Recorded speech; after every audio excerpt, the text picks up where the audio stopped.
कैसे हैं आप सब। उम्मीद करती हूँ कि खैरियत से होंगे और मेरे लेक्चर्स को इंशाल्लाह आप लोग एंजॉय कर रहे होंगे। अच्छा, तो आज का लेक्चर वक्फ पे है, इस्लामिक पर्सनल लॉ का लेक्चर है। मैं कोशिश करूँगी कि आपको इसके नोट्स भी प्रोवाइड करूँ।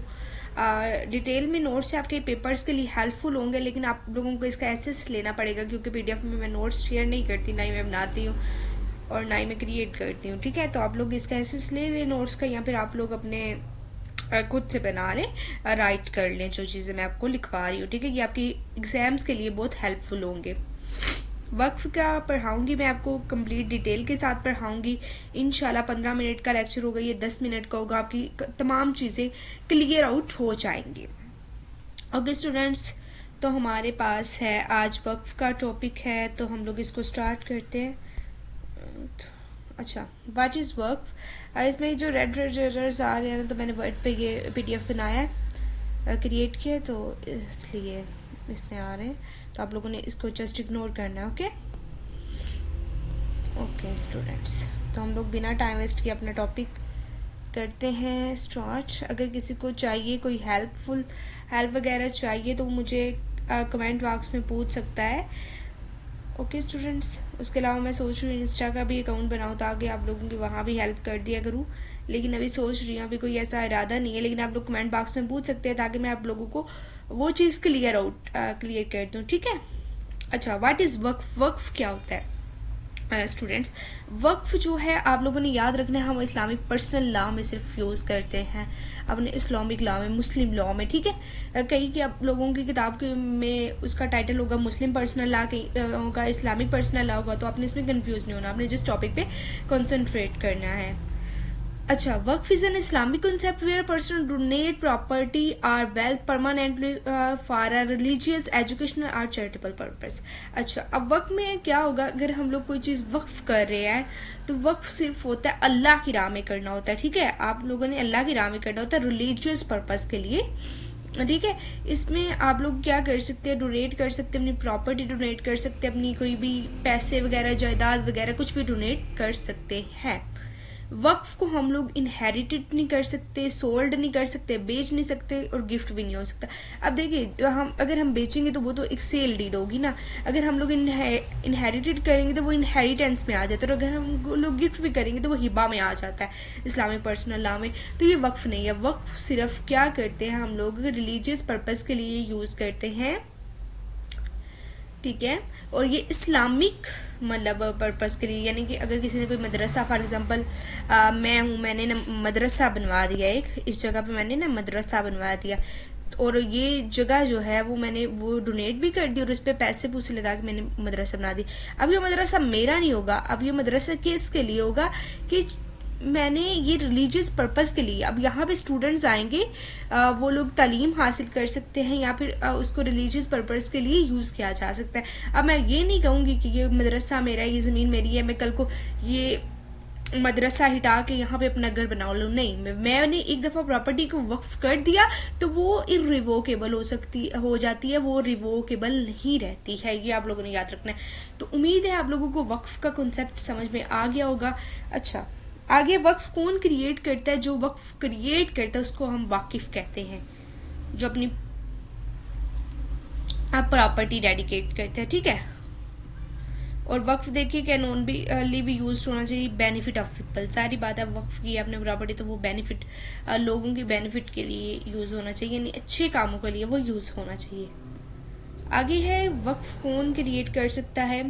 अब इसमें कुछ कंडीशंस हैं। वक्फ कोई मुस्लिम अडल्ट कर सकता है। जब इस्लामिक पर्सनल लॉ में आ रहा है, मुस्लिम पर्सनल लॉ में आ रहा है, तो अंडरस्टूड सी बात है कि वक्फ जो है कोई मुस्लिम अडल्ट यूज कह रही हूँ, अडल्ट जो है वो कर सकता है इसको क्रिएट। अच्छा, अब मुस्लिम अडल्ट जो हो वो 18+ हो। अब ये नहीं है कि कोई बच्चा छोटा सा जो मतलब 5-6 साल का है, जिसकी अभी प्रॉपर्टी है भी नहीं, या फिर उसके नाम भी है, तो वो भी वक्फ नहीं कर सकता, क्योंकि वो भी डिसीजन लेने का मतलब इतना साउंड माइंड नहीं होता है। Who is mentally sound and understand the importance of waqf. अच्छा, मेंटली साउंड होना ज़रूरी है। अब ये नहीं है कोई पागल शख्स जो है ना वो वक्फ नहीं कर सकता है प्रॉपर्टी को, सारी बात है उसे खुद की नहीं होश तो वो वक्फ क्या करेगा, ठीक है। And understand the importance of waqf, और उसे पता हो कि ये प्रॉपर्टी मैं वक्फ कर रहा हूँ वो इरिवोकेबल होगी। ये नहीं है कि वो एक पागल शख्स है उसे वक्फ के बारे में कोई नॉलेज ही नहीं है तो उसने क्या प्रॉपर्टी जो है वक्फ करनी है। अच्छा, नॉन मुस्लिम जो है वो क्रिएट अ वक्फ। अब मुझे यहाँ पे ना थोड़े से मतलब नॉन मुस्लिम कभी भी वक्फ नहीं क्रिएट कर सकता, आप लोगों ने ये ठीक कर लेनी है लाइन, मुझसे शायद कोई मिसप्लेस्ड हो गया। अच्छा, नॉन मुस्लिम जो है वो वक्फ नहीं क्रिएट कर सकता, हाँ, लेकिन वो चैरिटी ज़रूर कर सकता है। अगर नॉन मुस्लिम कोई भी अपनी प्रॉपर्टी जो होती है वो देता है, जैसे कि वो स्कूल बनवा देता है, इस तरह की चीज़ बनवाता है, वो चैरिटी कर रहा है, वो वक्फ नहीं कर रहा। नॉन मुस्लिम वक्फ नहीं कर सकता। ओके, ये कॉन्सेप्ट आप लोगों का क्लियर होना चाहिए। अच्छा, पर्सन जो making Waqf must be the owner of the property. अब ये नहीं है कि ये मतलब मैं एक पर्सन हूँ, अब ये प्रॉपर्टी जो है मेरे घर के बाहर जो है ऐसे ही मतलब पड़ी हुई है, इमूवेबल प्रॉपर्टी है, ये ज़मीन है, तो मैं किसी को भी बोलूँ कि यहाँ पे आप अपना मदरसा बनवा लो, या फिर यहाँ पे आप स्कूल बना लो, या फिर इसको आप रिलीजियस मस्जिद बना लो, रिलीजियस पर्पज़ के लिए यूज़ करो, तो मैं ऐसा नहीं कर सकती हूँ। मैं सिर्फ उस प्रॉपर्टी को वक्फ कर सकती हूँ जो कि मेरी बजाते खुद प्रॉपर्टी है। ये नहीं है कि दूसरों के प्रॉपर्टी में जा के या फिर उनके पैसे ले लेके उनको बोलूँ कि ये वक्फ करें, तो ऐसा नहीं होता है। ओके अच्छा, if the property does not belong to them they can not declare it as waqf, ठीक है, ये बात। अच्छा, आगे है हमारे पास थर्ड पॉइंट है, what can be given as waqf. अच्छा, हाँ, वक्फ में क्या क्या प्रॉपर्टी, हम लोग कुछ भी दे सकते हैं, इमूवेबल प्रॉपर्टी, मूवेबल प्रॉपर्टी, लेकिन वो रिलीजियस पर्पज के लिए यूज होनी चाहिए, अच्छी मतलब चीज़ के लिए यूज होनी चाहिए, वो गुड प्रॉपर्टी में शामिल हो। जैसे हमारे पास लैंड होगी, बिल्डिंग्स होगी, शॉप्स होगी, हाउसेज होगी, मॉस्क्यूज होगी, तो ये सारी चीज़ें हम लोग दे सकते हैं। Money, gold, books, crops, cattle, ठीक है, ये कुछ भी हम लोग जो है प्रॉपर्टी वक्फ कर सकते हैं। आगे वक्फ की टाइप्स हैं। अब मैंने यहाँ पे 3 टाइप्स डिस्कस की हुई हैं, आप लोगों की बुक में मुझे नहीं पता 2 डिस्कस की होंगी। अगर आप लोग 3 भी मैं आपको करवा रही हूँ तो मुझे नहीं लगता कि आपको इससे कोई नुकसान होगा, बेनिफिट ही होगा, आपका नॉलेज इंक्रीज होगा। अच्छा, रिलीजियस वक्फ है, चैरिटेबल वक्फ है, फैमिली वक्फ है। अब रिलीजियस वक्फ किसको कहते हैं students? Created for religious purpose. अब इसमें क्या हम लोग करते हैं, रिलीजियस पर्पस के लिए यूज़ करते हैं, जैसे मास्क्यूज बना ली, मदरसास बना लिए, मेंटेनिंग इस्लामिक इंस्टीट्यूट को मेंटेन करवा दिया, तो ये रिलीजियस वक्फ। अब चैरिटेबल वक्फ क्या होता है? चैरिटी करते हैं, जैसे हम लोग हॉस्पिटल्स या फिर ऑर्फनेजेस या फिर स्कूल्स या फिर फीडिंग दी पुअर, ये सारी चीज़ें करते हैं, वो एक चैरिटेबल वक्फ होता है। ओके, आगे फैमिली वक्फ, वक्फ अलल औलाद।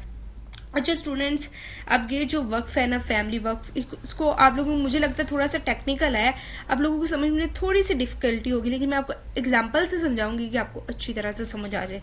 अच्छा जी, फैमिली वक्फ हमारे पास क्या होगा, ये देखें, ये एक शख्स है, इसके पास ये एक हाउस बना हुआ है, आप ये कह सकते हैं हाउस बना हुआ है, या फिर कोई मार्केट टाइप बनी हुई है, फिर कुछ भी है, प्लाजा टाइप बना हुआ है। अब ये क्या करेगा, ये इस प्रॉपर्टी को वक्फ कर देता है। ओके, इसने क्या किया, इस प्रॉपर्टी को वक्फ कर दिया students. Created for the benefit of family member but eventually must when.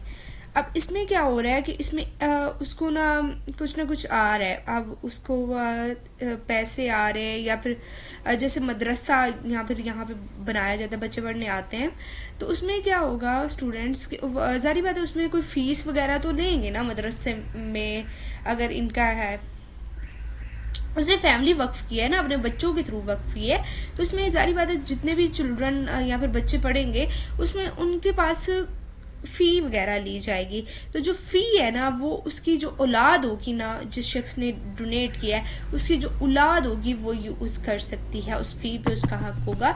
लेकिन वो ये नहीं कर सकती है कि ये जो प्रॉपर्टी उसने वक्फ को दे दी है वो उससे बेनिफिट ले सकती है, लेकिन वो ये नहीं कर सकती कि ये जो प्रॉपर्टी उसने दे दी है वो उसको दोबारा से ले दोबारा उसका ओनर बन जाए, वो नहीं बन सकता, वो इरिवोकेबल होगी।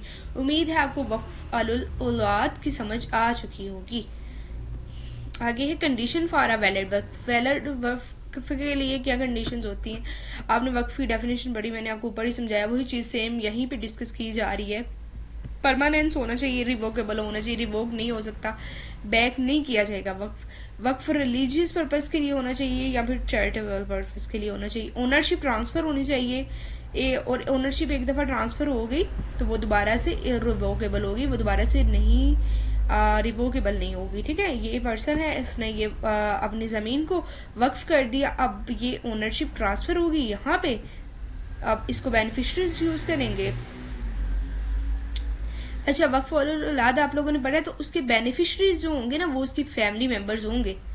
ये मैं आप लोगों को बेसिकली समझाना चाह रही थी। आगे लीगल बेनिफिशरीज क्या होते हैं? लीगल बेनिफिशरीज अब वक्फ भी जो है अपॉइंट कर सकते हैं या फिर कोर्ट अपॉइंट कर सकती है, गवर्नमेंट अपॉइंट कर सकती है, और वक्फ को रजिस्टर भी करवाया जा रहा है आजकल तो। अच्छा, immediate or future possession. The waqf property must start benefiting other either immediately or in future. Okay, अच्छा, आगे मैनेज कौन करता है वक्फ को? आपने मतवल्ली का वर्ड सुना होगा। मतवल्ली जो होता है वो वक्फ को मैनेज करता है। जो भी प्रॉपर्टी है, जैसे कि ये मेरी प्रॉपर्टी है, ये मदरसा बना हुआ है या फिर कोई हॉस्पिटल बना हुआ है फॉर एग्जांपल, तो अब मैं इस पर एक मुतवल्ली अपॉइंट करूँगा कि वो जो वक्फ की प्रॉपर्टी है उसको मैनेज करे, उसकी मतलब बैलेंसिंग वगैरह या फिर उसकी मेंटेनेंस वगैरह में हेल्प करे। ये कोर्ट भी अपॉइंट कर सकता है, वाकिफ खुद भी अपॉइंट कर सकता है मुतवल्ली। ठीक है, ये यहाँ पे लिखा appoint a mutawalli of the or the court can appoint one necessary. अच्छा, मुतवल्ली अब क्या कर सकते हैं? मुतवल्ली के पास भी सिर्फ मेंटेनेंस के राइट होते हैं या फिर उस प्रॉपर्टी को मतलब बेनिफिशरीज के बेनिफिट्स के लिए यूज करने के राइट होते हैं, लेकिन वो सेल नहीं कर सकता, मिसयूज नहीं कर सकता और ट्रांसफर नहीं कर सकता वो प्रॉपर्टी को। ठीक है, अच्छा, वो अब यहाँ पे एक बात याद रखनी है, वो सेल कर सकता है लेकिन कोर्ट की परमिशन से वो सेल कर सकता है, और वो भी जो पैसे होंगे वो लेगा। जैसे कि कोई प्रॉपर्टी है, ज़मीन है हमारी बंजर पड़ी है, वो हमें फ़ायदा नहीं दे रही, हम उसे बेच कर कोई अच्छी ज़मीन ले सकते हैं जो कि हमें मज़ीद बेनिफिट दे सकता है, तो वो मतवल्ली कर सकता है with the permission of the court.